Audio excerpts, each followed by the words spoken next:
in the shadow of Mount Tsukuyami, where ancient winds whispered forgotten names, nestled a quiet village wrapped in pine forests and mist.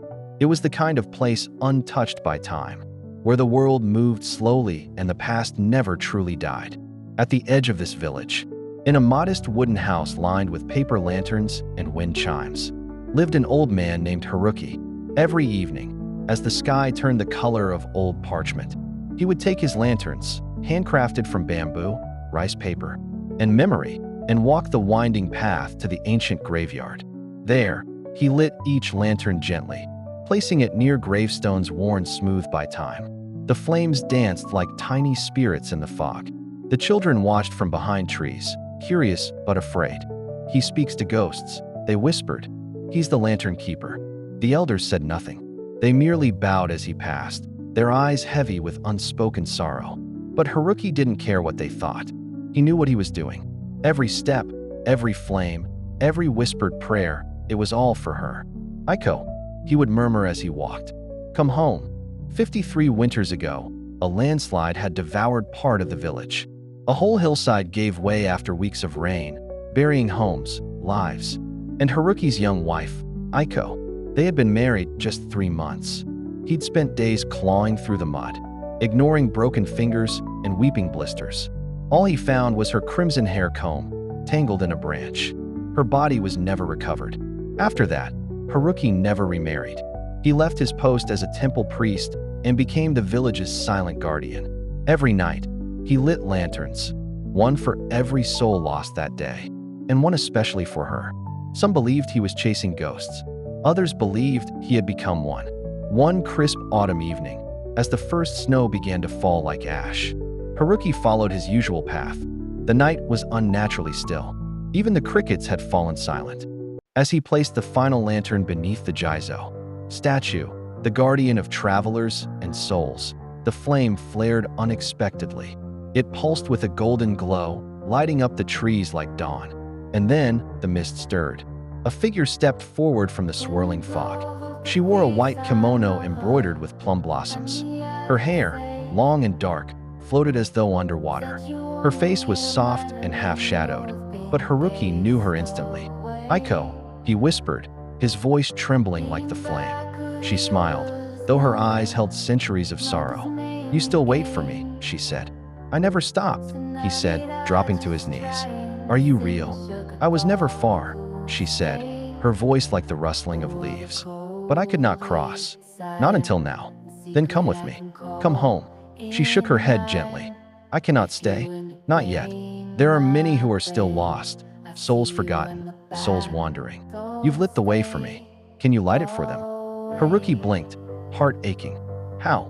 "One lantern for every soul," she said. "One act of remembrance. Light is memory, and memory is the bridge." A gust of wind blew. The flame flickered, and she was gone. The next morning, Haruki did not speak. He rummaged through the old temple archives, searching ancient scrolls, kanji prayers, and woodblock prints. He crafted new lanterns, not just the small ones, but large, intricate ones with symbols of protection, peace, and eternal guidance. He placed them everywhere, on cliffs where travelers had fallen, near rivers that had taken lives, in groves where children once played but never returned. He even wrote names of the forgotten, using brushes dipped in his own tears. The villagers noticed. "Haruki's building shrines now," they muttered. "He's lost to the wind."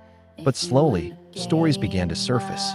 A widow dreamed of her husband, standing beside one of Haruki's lanterns, smiling. A farmer said he saw a glowing figure near the old river bend. His son who drowned 10 years ago.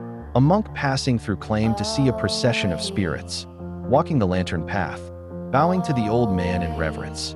Then came the night that changed everything. A young girl, Yumi, went missing during a snowstorm. The forest swallowed her, and with each hour, hope dimmed. Search parties scoured the area with torches and shouting voices. But Haruki, he took only one lantern and walked alone into the trees. He didn't return by morning. They found him lying in the snow, body wrapped around Yumi's like a cocoon. His lantern still burned beside them, its flame tall and golden. Yumi lived, and what she said froze the village to silence. "A lady in a white kimono found me," she whispered. She said, "Follow the light. He's waiting." She brought me to Grandpa Haruki. From that day, everything changed. The village began building lanterns with him. Children wrote names of lost pets. Elders remembered ancestors long buried. Once a year, they held the Night of Light, a festival where everyone lit lanterns and sent them down the river. Haruki, now bent with age but bright in spirit, became more than a mourner. He was a healer, a bridge. But time, like snow, covers even the brightest paths. One spring night, under the first full moon, Haruki lit his final lantern. He walked alone to the cedar tree near the shrine, the place where he had first seen her. In his hand was the red comb, the only thing Aiko had left behind. He placed it gently beside the lantern. Then he sat. He closed his eyes. A breeze stirred, and two figures, an old man and a woman in white, walked into the mist. Haruki was never seen again. But every year since, on the Night of Light, an extra lantern appears, more ornate, more radiant than any other. Carved into its frame are the kanji, Yonyan Maridaki, Ayan Nara Michibiki, eternal guidance. Those who walk past swear they hear soft laughter, like wind chimes and distant bells. Grief may seem like a shadow, but when channeled into remembrance and compassion, it becomes light.